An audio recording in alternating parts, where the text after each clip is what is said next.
Good evening and welcome to tonight's Undaunted, bringing to the news on George Stories. I am Obala. Let's begin.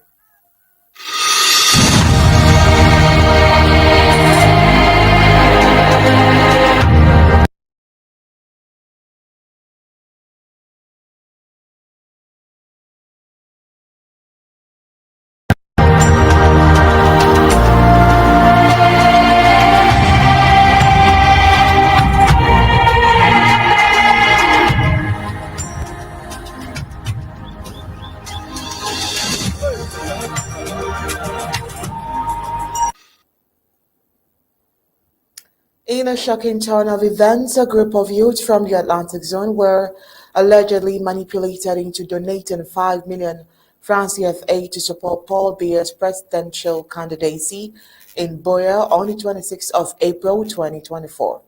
These incidents sparked widespread outrage and intensified demands for Ambazonian independence, with many questioning the motives behind the youth's action. The youths were supported and reportedly promised 4,000 francs CFA each to show support for the 92-year-old president, raising concerns about the exploitation of vulnerable individuals for political gain.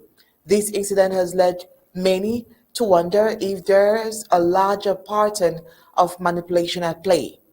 Ambazonians have a long history of tensions and conflicts, with many residents seeking independence or greater autonomy. The alleged support of some Ambazonian youth for Biya's candidacy has reignited calls for self-determination and freedom, with many arguing that the nation's colonial legacy continues to shape its relationship with the government. A statement circulating online urges Barrister Tambay Tickle to take a stronger stance and join the movement for Ambazonian independence. The author emphasized that the only solution to the quagmire is a free and independent Ambazonia, sparking a renewed debate about the nation's future. The situation remains extremely complex, with differing perspective on the best path forward. While some argue that independence is the only viable solution, others believe that dialogue and negotiations with the government could lead to greater autonomy and improve the living standard conditions for Ambazonians. But as the situation continues to unfold, one thing is clear: that is what we know. And what we know is that the people of Ambazonia will no longer be silenced. And so the question remains, what will be next after the election? Will the nations continue down the path of independence, or will dialogue and negotiation prevail? Well, only time will tell, and only Barrister Mbeseha would analyze that for us right into the news. But before then, let's get the prime headlines.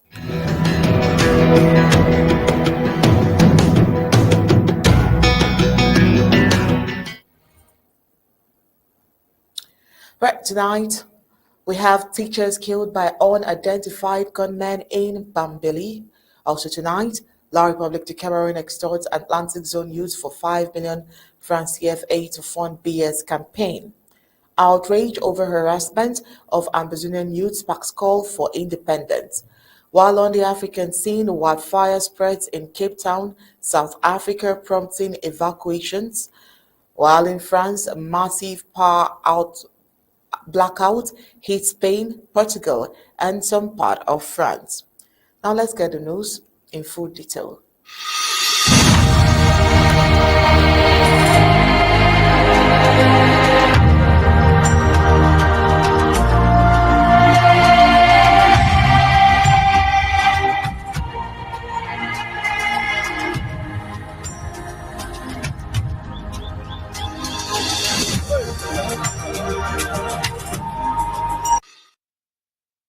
Starting off this evening, let's head to Bambili. Just yesterday, we reported of a man that was shot dead in Bafut. Well, today, Eufemo Anslem, a geography teacher and local businessman, was shot dead by a group of unidentified armed men in Bambili on the 27th of April 2025. The attacker occurred at his bar in the presence of his wife and his 3 young children. Eufemo Anslem, known as Hujum, was taken from his bar around 7 p.m. at 3 Corners Bambili by 3 unidentified armed individuals. Witnesses say the attackers pulled him from his shop and shot him at close range in the chest before fleeing. This gruesome act was carried out right in front of his wife and three children. Community members rushed him to the hospital, but he was pronounced dead on arrival. Family members expressed their sorrow, stating that they were in shock and that the pain is too unbearable. Anslim was well respected in the community, known for his teaching and his bar as well. Before moving to Bambili, according to reports, the deceased had taught geography in Nkambe. His death is part of a concerning trend of violence against civilians in the British Southern Cameroons, where ongoing war has made daily life increasingly dangerous. The reason behind Aslim's killings are unclear, but similar tactics have been used in recent attacks by several groups of unidentified gunmen pretending to partake to the Ambazonian fighters. In recent months, particularly this April, counties have seen an increase in violent incidents, just like we reported yesterday. Just days before Aslam's murder, government forces executed Sujan in Bafut in front of his family as well. This seems to be the new trend, by the way. While the residents of Bambili and surrounding areas are living in fear, local authorities are yet to comment on the incident. At the time of filing in this report, no group had claimed responsibility for the murder. Bryce Betrayal, you're welcome to tonight's Undaunted.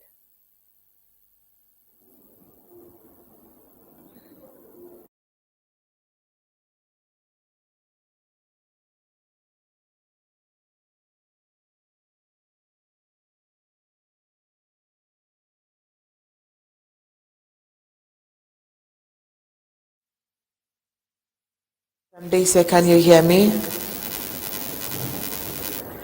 Hello? Barrister I Mbeseha, are get you you right there? now. Yes, I'm here. I get you right now. To tonight's Undaunted. Yesterday we had a similar story, but it was in Bafut. You know, you were trying to finish up that conversation, and we lost you along the road because of some technical hitches. Here we are in Bambili, the same scenario, the same incident. Another bar owner, but this time around, these men were not identified. The report of yesterday, the report stated that the men who came to carry out the murder activity in Bafut were dressed in La Republic to Cameroon military attire. But for this report, these men were unidentified, but still the same pattern. With your wealth of knowledge and experience, what do you think is going on here with this pattern of murder and killings? Well, what I think, are you getting me? Please go ahead. What I think is that what went on in Bafut yesterday and perhaps in Bambili today is the same thing. What do we conclude?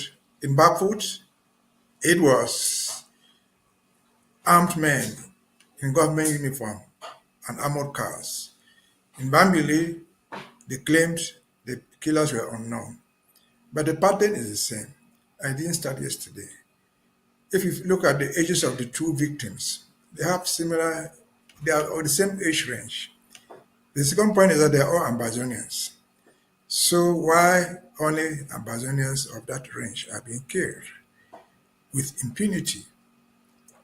The simple reason is that they are Ambazonians. I don't miss my words about those things. It is orchestrated by the government of Cameroon from Yaoundé. Because besides those two people you have just mentioned, within an interval of 24 hours, there have been many other killings in Babinda and somewhere else. But not by error. They have never mistakenly killed a Francophone. There are also young Francophones living in that town and everywhere. So why do we think that someone else, other than the enemy who killed the other one, is the one killing the one today? So it's the government. If they are not the ones, they are responsible for investigating, which they will not do because they know where the investigations will carry them to. So it's a pattern of killing young Ambazonians to eliminate them. First, they're not fighting, but their main goal, the main goal of the killing, is to let us know, Ambazonians, the risk of daring to speak out against the regime from Yaoundé. It's a warning sign, a general sign. All Ambazonians are at risk as long as you try to resist them. Even those who are in resistance, selling in his or her off license, even those who are in silent resistance, just going to their farms, they are still victims, they are still proper, again, to demoralize Ambazonians from fighting against the occupation. To send the lesson, if whoever tries will die.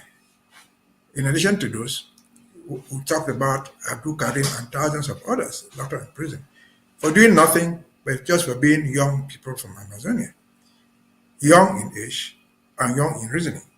Like Abdul Karim, he might not be very young, but he had radical ideas which are according to Yawande, you should not exist in the free world. And so it's a pattern, it's well planned. I do not believe in any form of shape. That was a mistake.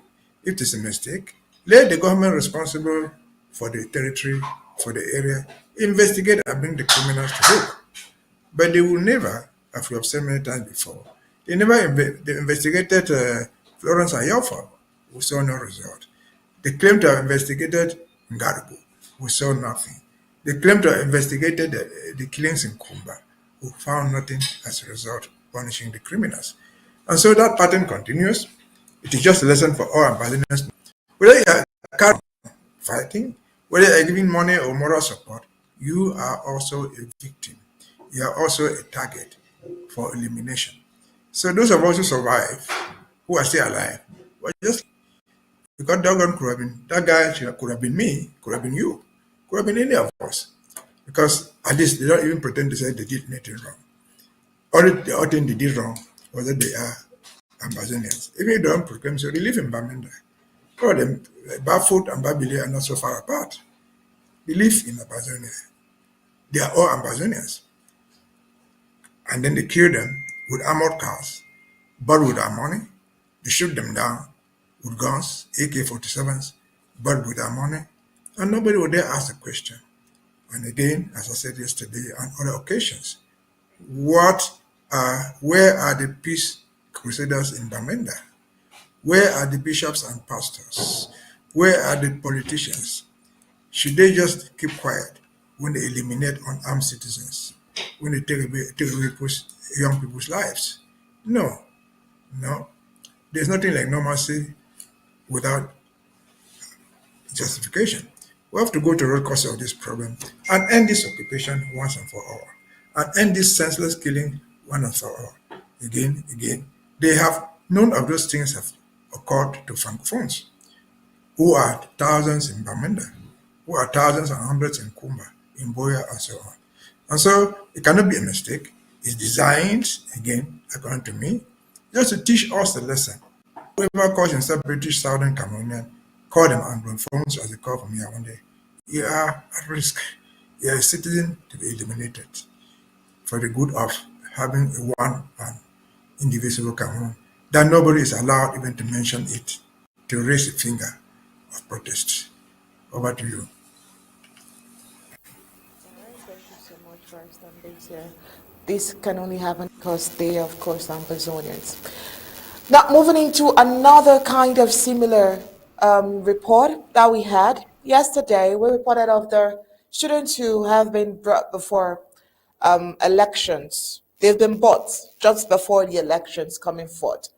But today, we have another kind of report where a group of youths from the Atlantic zone were successfully brainwashed into donating 5 million francs CFA in Boya on the 26th of April 2025. Why was this done? This was done to support the Paul Biya's presidential candidacy. Well, led by local colonial officials, this initiative has left many questioning why these sons of the soil are siding with the government, which is actively oppressing their people. Recently, young people were brainwashed with a promise of 4,000 thousand francs CFA each, just like I mentioned, which was yesterday, to come out and support the same 92-year-old president. Well, let's get into the full story. At a gathering in Bongo Square, young participants swayed by colonial local MPs, mayors, and traditional leaders were successfully convinced to contribute to a fund aimed at raising 30 million francs CFA for neighboring Laos.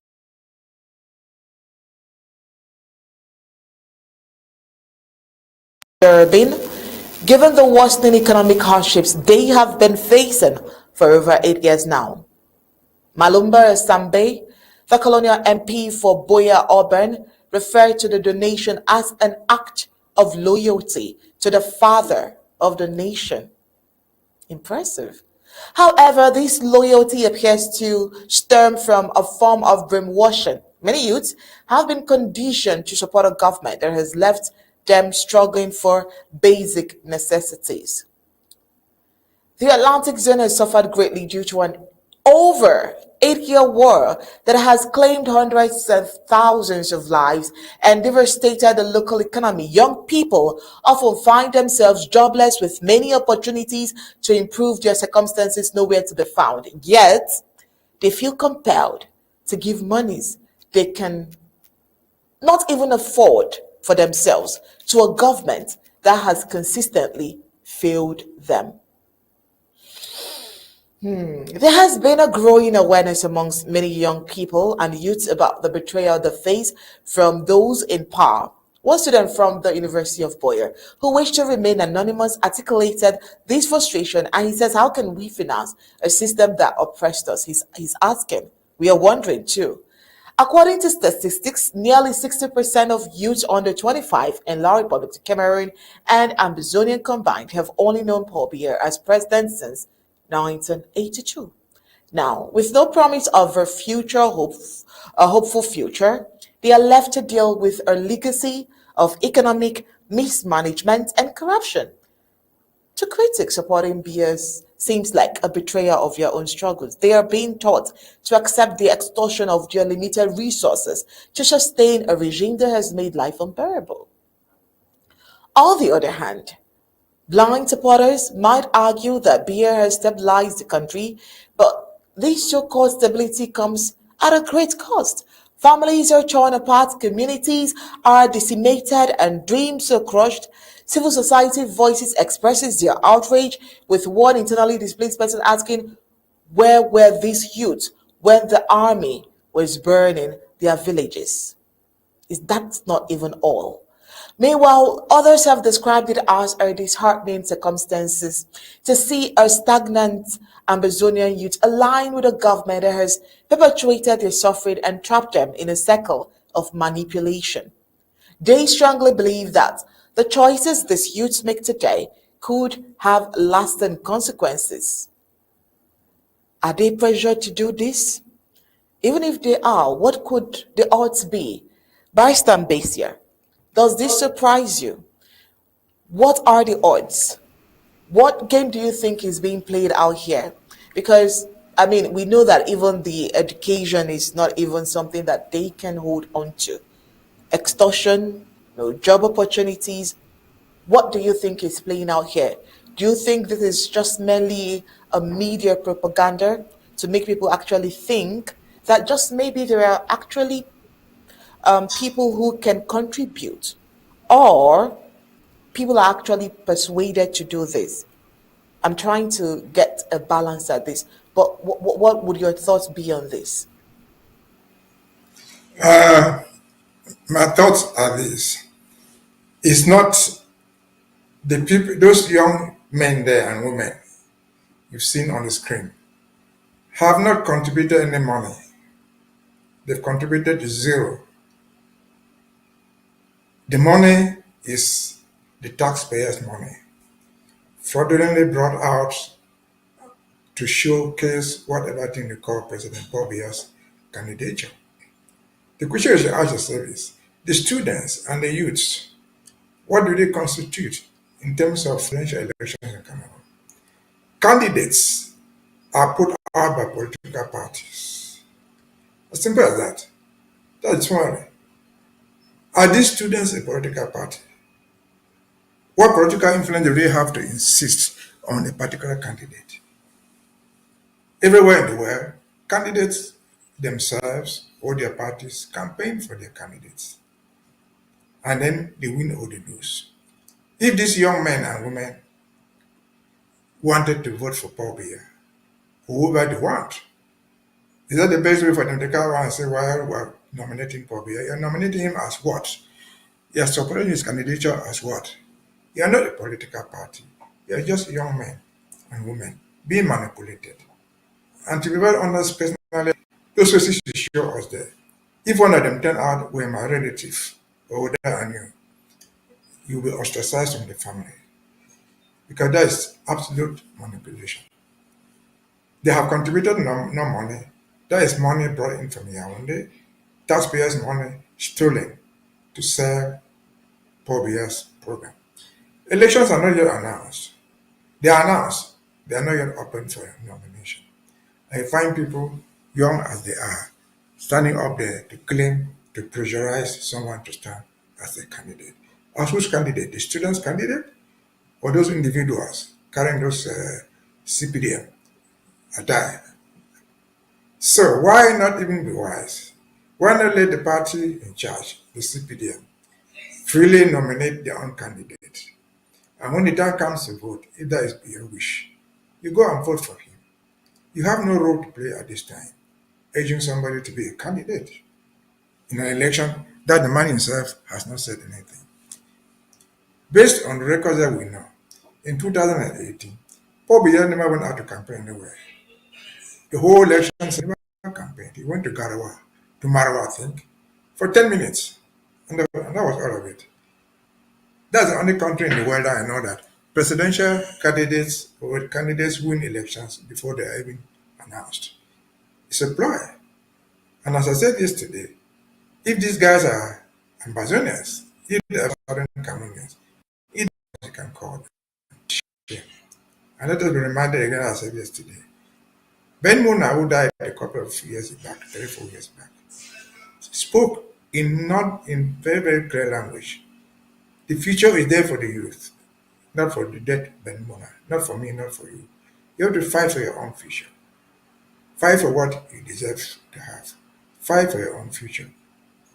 And if this is the way of fighting for your own future, it's a big disgrace. It's a very big disgrace. You are campaigning for a candidate. Why are you wearing the government flag? The government flag. The flag you are wearing there is a state symbol. It's not a CPDM thing. Candidature of Paul Biya is his party's responsibility. And so when you come and sit out there on camera and wear the flag of Cameroon and calling on someone to stand, the man who gave you that flag to wear is a political criminal. She go to jail first. The man who manipulates you to come and sit there and do that in the name of students is a political criminal. He or she should find himself in jail. And so this is absolute manipulation. This is fraud in advance of an election. In fact, based on what they're saying, they've already won the election before it has been called. There's another country in the world who have witnessed such things. Not even in China, where they have another one. Not even in Russia. And so these young men and women are deceived. But why? Why should somebody's son, why should somebody's daughter be so bold to show himself or her face out there in this formula? If your parents are the ones telling you to do it, they're deceiving you. The way is too small. If you're doing it by yourself, you're deceiving yourself. Come October, even if Paul Biya is declared a victor, I can guarantee you, I'm not God. Paul Biya will not survive for the next 5 years. And what's your own stake in this nonsense? Zero stake. Your figures will remain there. Your faces, we've seen them. They'll remain there forever. You are the sons and daughters of some human beings, of some parents. And it's a disgrace to your father. Even if your father was the vice president of the CPDM, to send your son or daughter out in that manner is total disgrace. And again, these are young people. Yesterday I mentioned Abraham Traore, who was born in 1989. He's a young man. And these are young people. If Abraham Traore could take power in Burkina Faso and do what the whole world is pressing him, what makes you think that you cannot do same in Cameroon if you choose to be Cameroon? But above all, you're not even Cameroonians, you're Ambazonians. What is your stake in this nonsense? Over to you. Yeah, Barrister Mbeseha, let me ask you a question. Now, even if we want to say, okay, probably this is just probably political agenda, they're trying to set some political agenda here. Don't you think that is quite absurd that the youth of a place that is being marginalized would even come out? Are they not feeling the pains? Are they not feeling the extortion? Are they not feeling the lack of education, the joblessness? What kind of deceit would make a youth that, just like you're giving example of the president of Burkina Faso, how he's coming out, he's just about 36, 37 years. Isn't it worrisome that the people who have been marginalized even before the war even began can even come out for this move, regardless of where that particular money is coming from? Does it not sound strange to you? And what It's if abs- what do you think? What do you think that probably county chairs or their leaders could do at this point? what I know, or my conclusion is that they are doing all that. What is the cause of that? It's absolute poverty. It's poverty. Give them a loaf of bread. They're not doing nothing for nothing. Paid.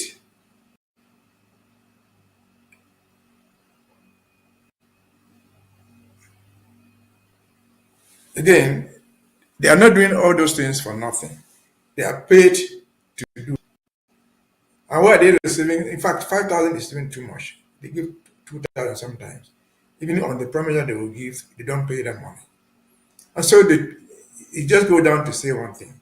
The youth, on which future the country depends, have been reduced to beggars, even in your own households. If you see those children sitting in front there, wearing that thing, a good number of them are university graduates, if not PhD holders. We've seen on different media in Cameroon there, people who claim to have PhDs go around demonstrating in the streets for jobs. To have a PhD, it takes you an average of 7 years through university. If they're going through all that and they can't even have bread to eat, you give them a tin of sardine, you're their godfather. And so they do all that. But what I think also is that they are deceiving themselves and deceiving the government.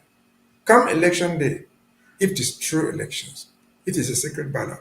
I can guarantee you that 4 out of the 5 we see there will vote against Paul Biya. But they have received their pay, they received their 5,000, they have received that exposure, they have accepted the insults, and they walk away home, hoping for a better day. It is pure manipulation. Where it is done in Boya, where it is done in Bamenda, where it is done in Bafusa, where it is even done in Washington, D.C. or any part of the world, it is political manipulation that is internationally not acceptable. That's not allowed. That is not allowed, even by United Nations standards. And I can say this from a privileged position. I have served as United Nations elections officer in different missions, at least in Burundi and in Cote d'Ivoire. The code forbids that of nonsense. The United Nations code forbids that of behavior. So it is outlawed worldwide. But because the Cameroon is an outlaw state, they do all those things and go unpunished. What punishment do you expect from that? If somebody emerged victorious in such an election, the international community should scorn him or scorn her for not winning the election, for manipulating the results in advance. And so it's not just in Cameroon. It's just not allowed in modern democracy. As I've said, it will not even happen in China, a one party state. It wouldn't happen there. And so these children are making themselves criminals by siding with the main actors who are the principal criminals. Their best place is the jail. And if you were an Ambazonian, you sitting there, that young man, you go to jail first to teach your brothers and sisters behind you that what you have done is punishable, it's a crime, a political crime, that you're trying to mortgage the future of a country, the future of other youths, for 5,000 francs. What is 5,000 francs? That's about $8 American dollars. Is that any money? So they are manipulated. Their manipulators are criminals. They themselves, knowingly or unknowingly, are criminals. Should be condemned in Cameroon. Should be condemned worldwide. Over to you. All right. Before we move on, what do you think that the county chairs could do? Because I'm thinking, I don't know, I could be corrected if I'm wrong. The draft on Saturday would be Atlantic Zone, right? What do you think that the county chairs could do at this point, knowing that this is emanating from their county? Well, the county chairs and all of us have a heavy mountain to climb because these people who are manipulating them are not small people. They are people with a lot of money and a lot of influence. I saw something happen in Kupe Manunguba, led by Ngole, led by Elung, somebody from the presidency, who himself donated 10 million. So again, it goes down to poverty. What we need to do as not just the county chairs, what we're doing now is just the education of the people. I don't need to be a county chair to tell those guys sitting there in Boya that is wrong. You don't need to go to another school and somewhere else to tell the guys who came out in Bangam a few days back that is criminal, that is wrong. It's county chair role to play. But they will not go and catch you and lock you up. Remember, these things are done publicly. And if you go through that crowd standing in Bongo Square there, you find people, soldiers standing there with arms to shoot at the nearest, at the easiest point. And so, what we can do is to educate people, tell them that what they are doing is unpardonable. Punished today, the time will come when they'll be punished. What do you think will happen to them if, after all that effort, Paul Biya lost the election? What do you think will happen to them if, after all that effort, Paul Biya instead refuses to stand for the election? And so you become, once in power, the next day you are in the position. And you bear the consequences of your own action that you did. If there were to be reprisals, as I said, those children sitting there with their faces exposed, if there were to be reprisals, I can guarantee you, if it is not official, somebody from the opponent who has won will come for you in your private room, will come for you in your classroom. They will punish you as well, officially or unofficially. You are taking a risk that should never have been taken by you. And so the county chairs can only educate, they can only add to what you and me are saying here. They don't have the magic rod to change anything. But we have, all of us, a collective voice to condemn that thing privately and publicly. Again, Paul Elu from the presidency, he claims to give 10 million for Paul Biya's campaign. 10 million, but perhaps out of his pocket. Is that strange? Now he is the assistant secretary general in the presidency. Well, yeah, he has all that money. When I read through the list of Kupe Manubu, also Iwane, the Jew was kidnapped in Dabato. He too is sleeping there. After going through what he did for 2-3 months in captivity, he was able again, as per the Kupe Manubu list, he was able to cough out 50,000 francs. Paul Biya for being the president. This Ilung man, this Iwane man, time here again that should be released. Is he so dull? He won't throw in now. And the basic qualification we're going to throw in now is that you have at least a first degree in your back. So is this a man that you can educate? If going through what he did in Nigeria under in captivity meant nothing for him, that he will come out and be able to give out of nothing is $50,000 to support Paul Biya's campaign, then there's something wrong with us. There's something wrong with them. Maybe they're mentally deranged. I don't know. But there's something fundamentally wrong. Over to you. All right, thank you very much. We'll definitely hope and see how that pans out. Meanwhile, in what we can describe as a passionate outcry, well, it has erupted over the alleged continuous harassment and the extortion of Ambazonian youths, with some questioning the timing of Barrister Tambe Tiko's lamentations on the issues. Well, the situation has reignited calls for a free and fair, independent Ambazonia because this is really not an interesting one at this point. For decades, residents of Ambazonians have complained about harassment, torment, extortions, torture by forces of colonial occupation. Now, this issue has been a long-standing grievance, with many feeling that their own concerns have been ignored. And so a statement circulating online urges Barrister Tambay to take a stronger stand and join the movement for Ambazonian independence. Well, critics are emphasizing that the only solution to the quagmire is a free and independent Ambazonia. But first, let's see the video of Barrister Tambay. His phone was not going through, and when I got him, he had left because he paid 100,000 francs in his own words, and unfortunately, he's on his way to Kumba. I thought he was coming to Biya so that I could follow him, and we go there and meet the military to give back the money, failing which I informed the colonel. So that is a situation our youths are going through. Now, whether you're coming from Douala, from Yaoundé, they know in Biya, all the youths are criminal. That is what they know, that our children are all criminals. And the only way to get money from them is to take their phones. But I go to Yaoundé and Douala, I don't see these things happening. What have we done to deserve all of this? That our children should not move freely? Why is it only perpetrated in this part of the country?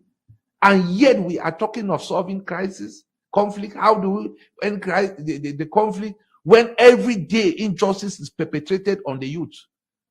Of course, they cannot come to me because they know me, but many others are suffering on daily basis. I am happy you came and heard the complaint yourself. I don't fabricate complaints in this office. I don't fabricate. They only come to us. And if this is the 19th year I'm spending here, 19th year, I'm the pioneer regional secretary in this office before it was changed to branch head. 19th year, this is exactly what I've been going through on daily basis.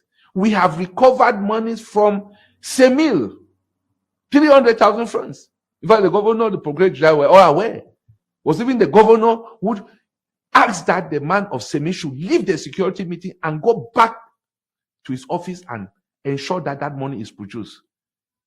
The money was taken from someone's phone. School fees.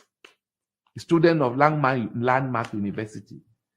The parents had sent had momoed his fees. At Semil, 300,000 was withdrawn.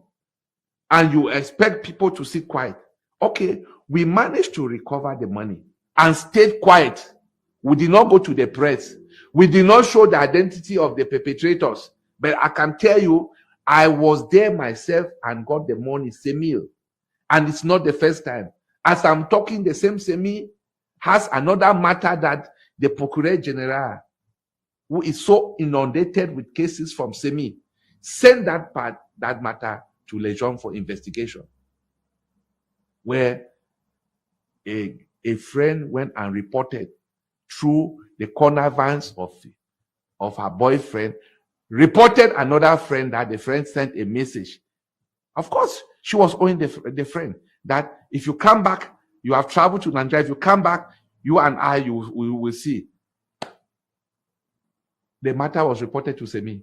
And Semil caused this girl to pay 200,000 francs as damage. Is that the job of Semil?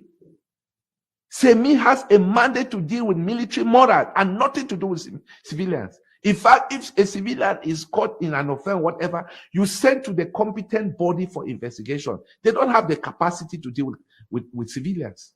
They don't have that capacity. But now and then, everywhere, Semil. It's shocking that even some lawyers go and report civil matters to Semil because they are looking for short form of justice. A short form of justice is intimidation. I will detain you. I will use a machete and beat you, and you will produce the money. That is a short form of justice. Instead of going to the courts to recover your money, they go to Semil. So those are some of the challenges we are facing as an office.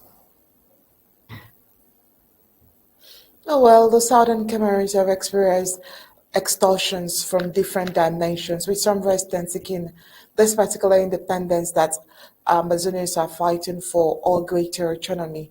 And so the situation remains complex with, differing perspective on the best path forward.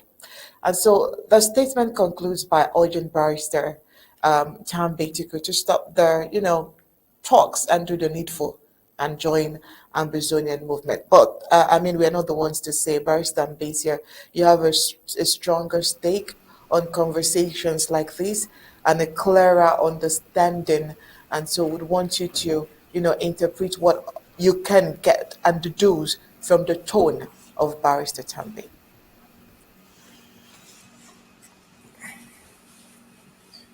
Well, I think there's some spelling somewhere there. That might not Yambe, it's called Tambe Tiko. Mr. Tambe Tiko is a lawyer, but not a lawyer that he practices in court, to the best of my knowledge. He's the head of the Human Rights Division in the so-called Southwest region. And he has spoken a lot. But they take home from there. He's gone through the Southwest, oh boy, and seen the thing repeat itself. I asked himself the question, what have we done to deserve all this? He concludes, he has been to other parts of Cameroon. He has only Douala, he has not seen this type of thing happening. But it happens in the so-called Boya, in the Southwest where he is. It's probably repeated in Lamanda. And his question is, what have we done to deserve all this? The only thing that he will not say is that, look, enough is enough. He will not say that. And he's not alone. I will take that opportunity, his opportunity, what he said, to bring in other actors. He's a very educated man. To be a lawyer, it takes many years for you to become a lawyer. Whether you want to practice or not, you do university education, you take at least 2 years to become a lawyer to practice. So you spend at least 5 to 6, 7 years to go to where he is. So he's an educated person. And there are many of them. And so you should take his word seriously. He's telling just the bare truth. The difficulty we have is that it is coming out of the mouth of a wrong person. Because those are people they put there expecting them to support the government. But he has come out again and said, what have we done to deserve all this? And there are many of them.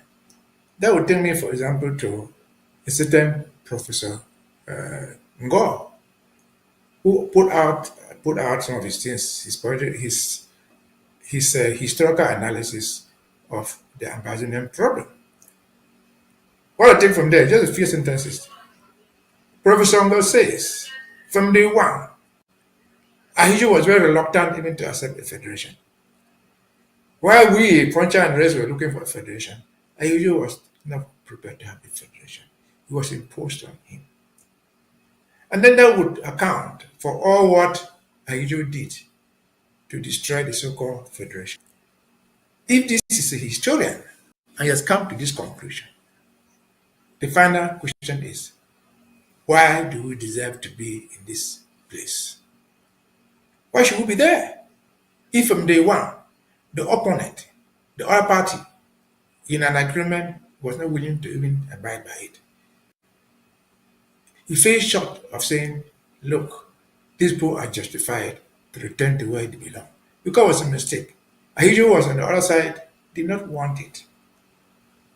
And so there was no way we could impose on him. And he goes further to give examples of what happened. He says, look, the Jua government had no money. They had to go ask Ahiju money to pay the civil servants. But what he did not say is, well, why did the Jua government in Boya have no money?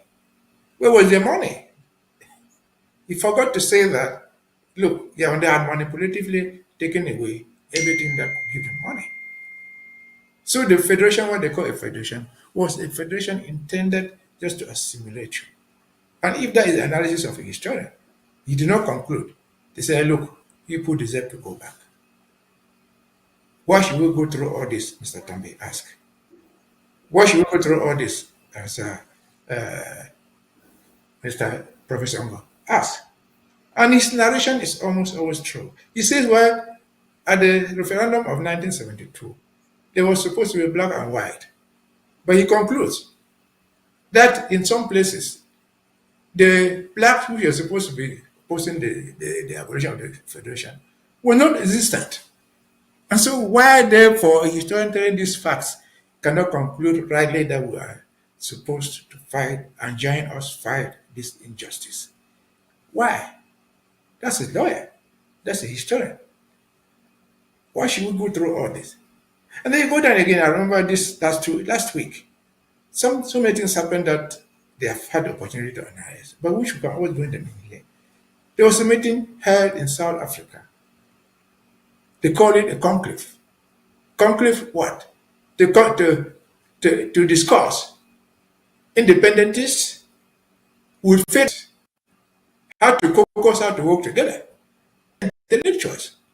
How does an independentist caucus to work together with the federalists? It's practically not possible. But the people who are doing this thing are supposed to be educated people. And so, why are we going through all this? It is our own making. We have a lot to work. And again, the same last week, something was going on in Ghana. They call it whatever conference they call it. The 4 artists, they are calling for unity. I watched them somewhere on TV. They are able to explain what their so-called unity wants. They have no answer. And they forgot to say that the people who participated in the Ghana conference included who? They included Kumita for the SCNC. They included something they call the consortium. They included all these people. These are the people who made up the interim government in the 4th conclave. Why are these people who are supposed to be intelligent behaving the way they're behaving now? What unity are they looking for? What platform are they looking for? After having created a platform called the interim government, which has today matured full government. So you hear them talking, we're looking for an organization to call ourselves, give it a name. They have no answer, but again, these are educated people. These are Ambazonians shooting themselves by the foot. When did the SCNC withdraw from the interim government that they created? When did the consortium withdraw from the interim government that they created in Abuja, in the conclave? When? When did they do that? That was just October 2017. How did they become independent? And these people who postulate for leadership don't know what the leadership they want for. They don't even know what they call themselves, how they will cooperate. And so you put all these things being done by our own brothers and sisters, being done by our fellow citizens, they conclude we have a lot to work on. And so Mr. Tambetiko has put out something there. What he has given are unchallengeable facts. He sees these things daily. He has tried to recover some of the money. Sometimes he succeeds. And he says, in his own words, they will not do that to him because they know him. He's a big man, they will not do it to him. But this is what Ambazonians are going through, the ordinary citizen who has no stamp, who has no name, signature. That's what they are going through. And again, Mr. Tambetiko asks, why are we going through this? Why should we go through this? The short and simple answer is, we are in the wrong place.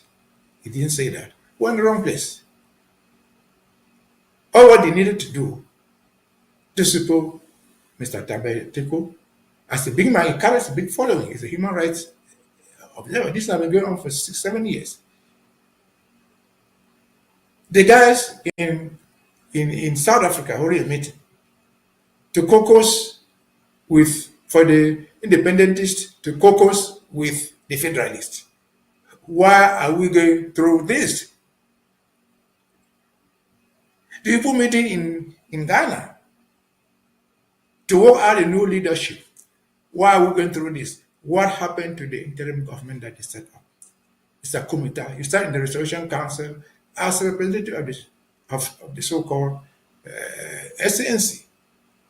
And you resign after having imposed an election. They are looking for a platform and a working document. What document do these people posturing for unity want? We have an interim institution that was meant to guide everybody. Yes, you are the very primary violators of that constitution, Mr. Komita. The constitution provided for the oath of office of whoever is supposed to be sworn in. Komita will not abide by that. He read the oath of office and added his own. Unwritten anywhere 2 years. And based on his personal additions, he has successfully voted in an IG of Yamaranta. He has voted in a government of Christian. 2 years have passed, he's unable to organize another new election. What does he do? He escapes, he quits from the thing. He resigns from the Restoration Council and goes to the SCNC. And he's looking for a different platform. Why? Just to raise money for himself. Because he fears that he will lose his pocket allowance from coming from signing asylum papers. Why are we going through this? The war has been going on for 8 years. And somebody is sitting in Ghana today telling that, well, we want to go and start the fight. We want to start the problem over and start it over. So why are we going through all this to Mr. Tiku? The question Mr. Tiku Tambe asked should be a source of reflection for all Ambazonians. Why are we going through this, my brothers and sisters?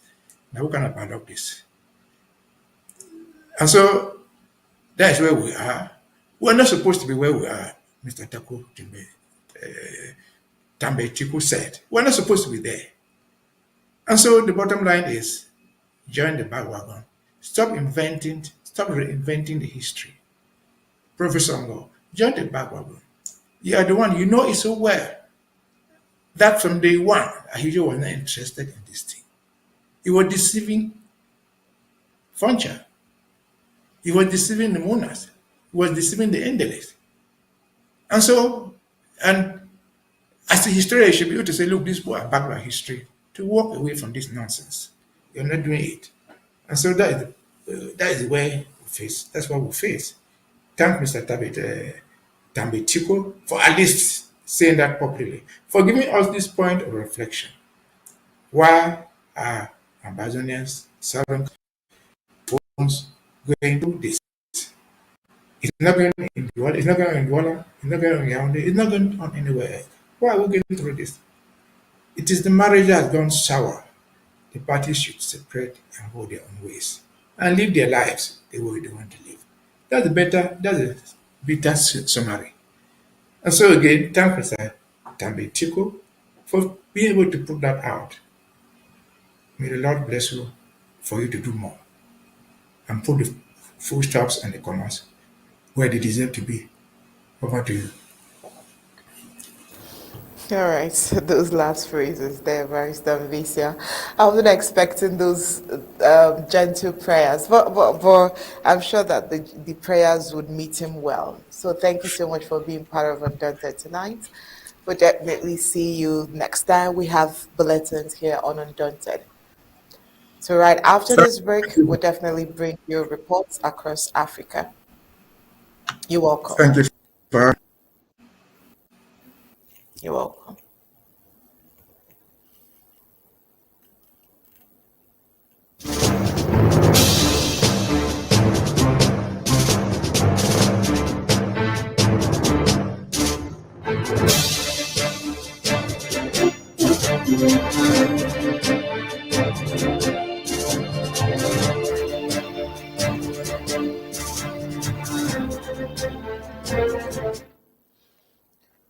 And so a devastating wildfire broke out in Table Mountain National Park on Sunday and has spread to the southern suburb of Tokai in Cape Town, South Africa. The blaze has necessitated the evacuation of at least 198 households, including 48 residents who require special care. Local authorities have intensified rescue operations with firefighting trucks and helicopters deployed to combat the fire. Evacuees are being accommodated at safe locations, with some staying with friends and families or are designated emergency centers. The fire has burnt approximately 3,000 acres of vegetation within Table Mountain National Park, posing a risk to biodiversity hotspots and indigenous wildlife. Fortunately, no buildings have been damaged. Preliminary reports suggest the fire may have been started deliberately. Authorities are investigating and urging everyone to stay out or those with useful information to come forward. Residents are advised to stay clear of closed routes, avoiding hiking and mountain biking in affected areas, and take precautions against smoke inhalation.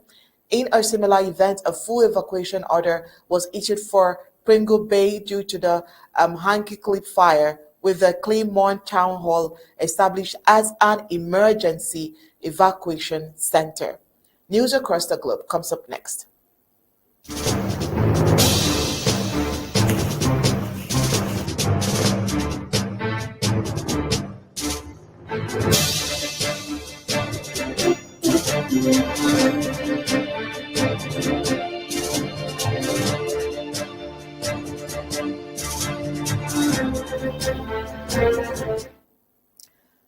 Talking about wildfire, a widespread power outrage struck Spain, Portugal, and part of France on Monday, leaving millions without electricity and causing significant disruption to daily life. Well, what has this disruption caused and what has the impact been so far? First of all, we noticed that there has been transportation chaos. Train services were ground to a halt, with underground metro networks evacuated in Madrid and Lisbon.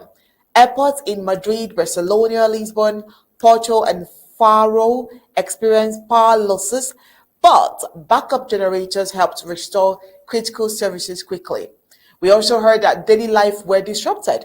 Traffic lights stopped working, which led to massive traffic jams. Cards payment failed in Lisbon, resulting in long queues at cash machines.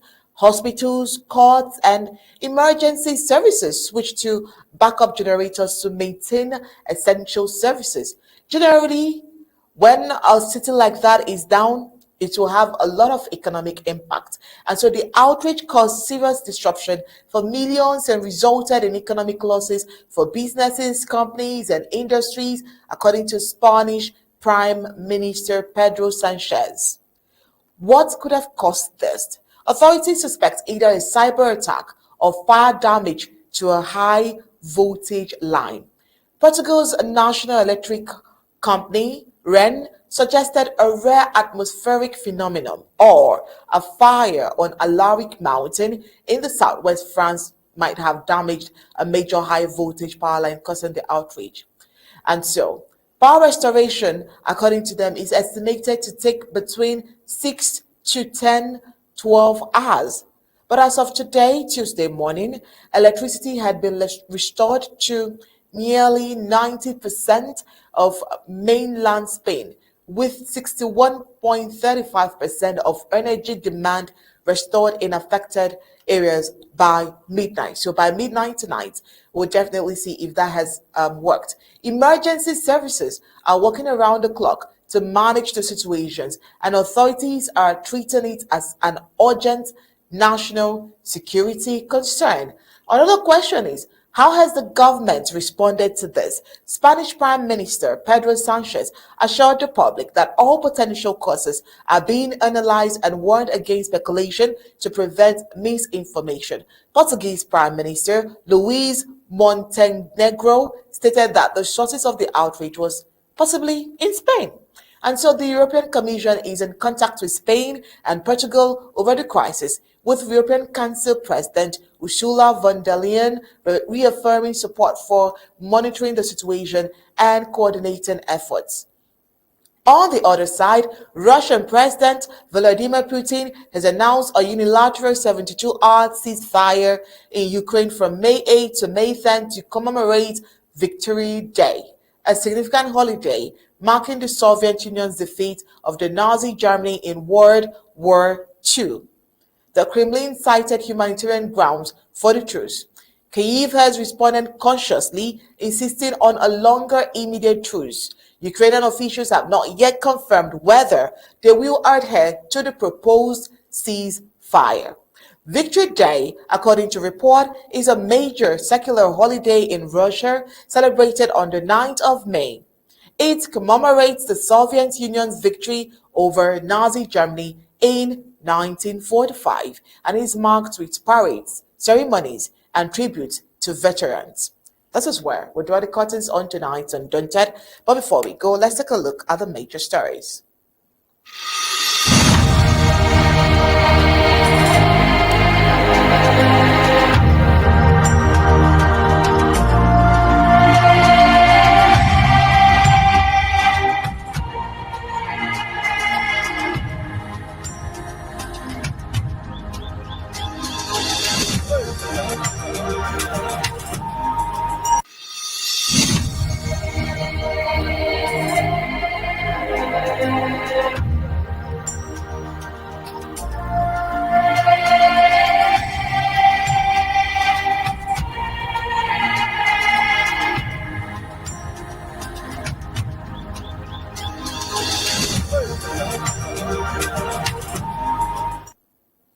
Well, tonight in Undaunted, we told you that a teacher was killed by unidentified gunmen in Bambili. Also tonight, Live Public to Cameroon extorts Atlantic Zone youth for 5 million francs CFA to fund the BS campaign. We took a look at the outrage over harassment of Ambazonian youth as it has call for independence. On the African scene, wildfire spread in Cape Town, South Africa has prompted evacuation, while on the foreign scene, massive power blackout has hit Spain, Portugal, and part of France. That's it for tonight's Undaunted, bringing to the news untold stories. On behalf of Barrister Team Mbeseha and a team of technicians behind tonight's production, it's good night and God bless.